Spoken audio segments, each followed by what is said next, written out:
No, come. Kilo. Kilo, enough. Hey. Kilo, down. Down. No. Kilo.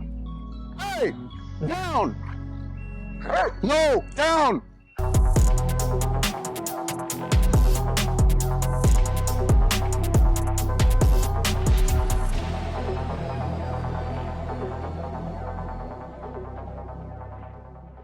So, without any e-collars, without any long line or anything like that, I asked Luffy for a recall.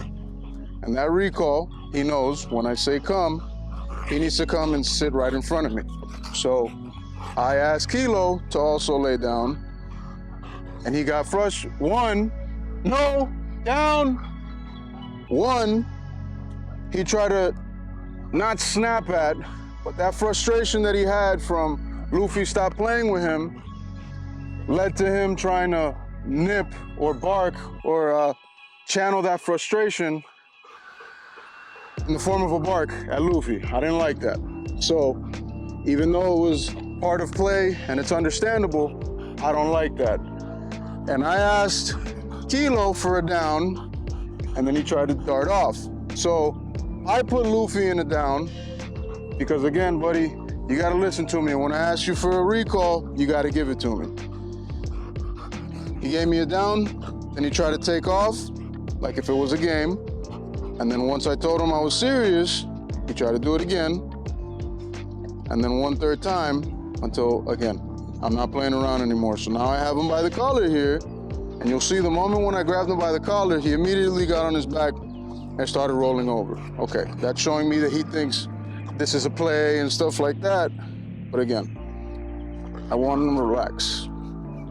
I know, bro. I know. We're not playing around though. Settle down. So again, I want him to chill. I want him to work through it. Luffy, down. Luffy got to wait it out as well. Now, while they're in the middle of play, and that obedience might not be as reliable as I'd like it to be, specifically here with Kilo, as opposed to Luffy, I know he's a little bit more solid. But in the middle of play, asking him to come to me and come to a complete halt is asking for a lot. So now, even though I trust Luffy a lot, I see where it is that I have to, I see some holes in the training and I see where I have to work on. Kilo, down. So again, with this guy, now we're just gonna work it out. I'm just gonna hang out, wait for him to relax. No. And he should cut it out. I just want him to chill. And when I feel like he's relaxed and calmed enough, then I'll go ahead and release him. But this is not a game, buddy. Don't, nope, down. And again, he's very, very playful, understandable. But again, I just want him to chill out. And I told him down, and he's gonna stay in this down until I free him. Nope, down. If the down means down, lay down. Nope, down. And I want it to be just that. And again, I understand, Kilo, you're a little bit frustrated. You want to play, you want to get up, but I want you to slow it down. And I want you to have a little bit of impulse control. Now, how much of obedience is helping me out here? Quite a bit. If I didn't have any sort of obedience, I wouldn't have even been able to tell him, nope, down. I wouldn't have even been able to give him a down command when he was taking off on me and when he was misbehaving and essentially trying to, get a little bit frustrated and, barking at Luffy, even though I was trying to give Luffy some sort of a command, right? So I gave him a down. Now that duration isn't necessarily there, but nope, down. It still helps me somewhat, which leads me to another point. While obedience is helpful in informal training, and by informal training I mean behavior-wise and stuff like that, just because I could put my dog in a down doesn't necessarily mean it's gonna stop them from reacting at another dog. Just because I could put my dog in a down doesn't necessarily mean, or put him in a sit, doesn't necessarily mean that it's gonna stop them from biting another dog if they walk by. Down, trying to bite my hand, nibble my hand, and I don't want him to think that this is a solution to all of this. So if you move the camera over to Luffy, you'll see he's been hanging out over there, just kind of chilling. Now again, this is where this obedience comes into, right? Even though I'm not fully paying attention to him, he's gonna stand that down until I tell him otherwise. Now Kilo's starting to relax a little bit. Essentially, he's starting to understand, okay, no matter what, Carlos isn't gonna let me off of this down. So now I'm gonna loosen up my hold on the leash just a little bit, right? I'm gonna wait and try to remove my hand. No. And again, if you would have given me just another 3 to 5 seconds more of just laying down and relaxing, I would have let him up. But this is him. You know what? I'm tired. No! Now he's biting me, trying to nibble a little harder. I don't want him to do that. So now you gotta wait, buddy. And again, being patient and more importantly, being persistent so that he doesn't think that he's more patient than I am or persistent than I am, right? Dogs can wait all day. I can also wait all day, right? I need him to understand that I can wait all day. And I'm gonna keep putting you into this down until you give it to me for the allotted time frame, right?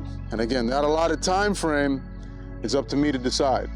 Now again, this isn't to say I'm gonna do this every single time and have him stay in a down for 15 minutes every single time, but there are some behavioral things and body language things that I'm looking for that are gonna tell me that he understands the concept here. And I still haven't gotten any of those. Now I'm getting a little bit more calmness. Go ahead and try it again.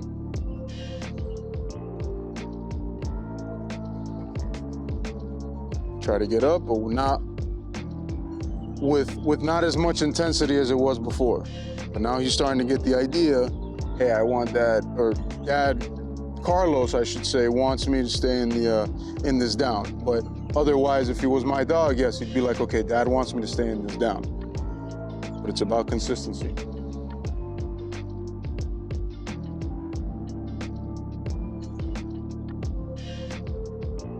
Free.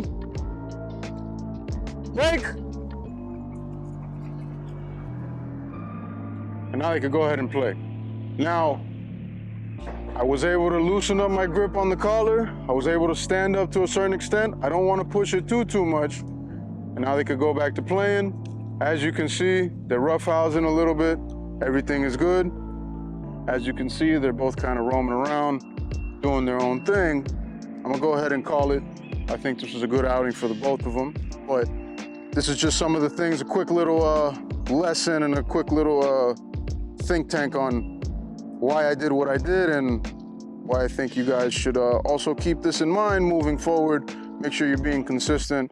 Make sure your down is clear in terms of criteria every single time you ask for that down. And make sure that you're not letting your dog up when they're nibbling your arm or something like that, or doing some sort of unwanted behavior, lest they understand that doing this behavior is what freed them and got you to release them from this down, right? So I didn't want him to nibble on my arm and think that, hey, this is what frees me from this down. That's not the case. What frees you from this down is when I say free or whatever release command.